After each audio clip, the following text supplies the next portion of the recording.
Hi hello welcome to జాట్ TV. Saif కేసుతో తన జీవితం నాశనం అయిందంటున్న డ్రైవర్.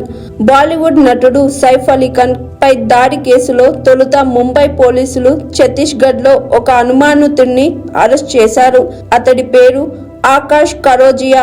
అతడు ఒక డ్రైవర్. సైఫ్ ఇంట్లో లభ్యమైన సీసీటీవీ ఫుటేజ్ లో ఉన్న వ్యక్తికి ఆకాష్ కరోజియాకు పోలికలు ఉండడంతో పోలీసులు అతన్ని అదుపులోకి తీసుకున్నారు. అతడికి ఈ కేసుతో సంబంధం లేదని నిర్ధారించుకొని ఆ తరువాత వదిలేశారు. అంతవరకు బాగానే ఉంది. కానీ సైఫ్ కేసులో తనను పోలీసులు అరెస్ట్ చేయడంతో తన జీవితం నాశనమైందని ఆ డ్రైవర్ తీవ్ర ఆవేదన వెళ్లబుచ్చాడు. సైఫ్ కేసులో నన్ను ప్రధాన నిందితుడిగా భావించారు. మీడియాలో నా ఫోటోలు రావడం చూసి మా కుటుంబం తీవ్ర అవమానాలు ఎదుర్కొంది. నా పెళ్లి ఆగిపోయింది.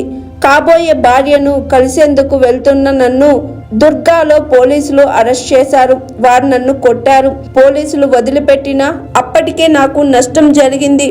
నా ఉద్యోగం పోయింది. నాతో పెళ్లి ఇష్టం లేదని అమ్మాయి కుటుంబ సభ్యులు చెప్పారు.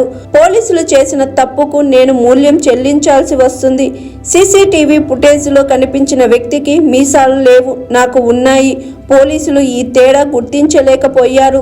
అసలు నిందితుడు దొరకడంతో నేను బతికిపోయాను. లేకపోతే అన్యాయంగా నేను ఈ కేసులో ఇరుక్కుపోయేవాడిని. పోలీసులు చేసిన తప్పుకు నా జీవితం బలైంది అని ఆకాష్ కరోజియా వాపోయాడు. ఇక తాను సైఫ్ ఇంటి ముందు నిలబడి తనను ఆదుకోవాలని, ఉద్యోగం ఇవ్వాలని వేడుకుంటున్నానని ఆ డ్రైవర్ వెల్లడించాడు. Hi, this is Swathi.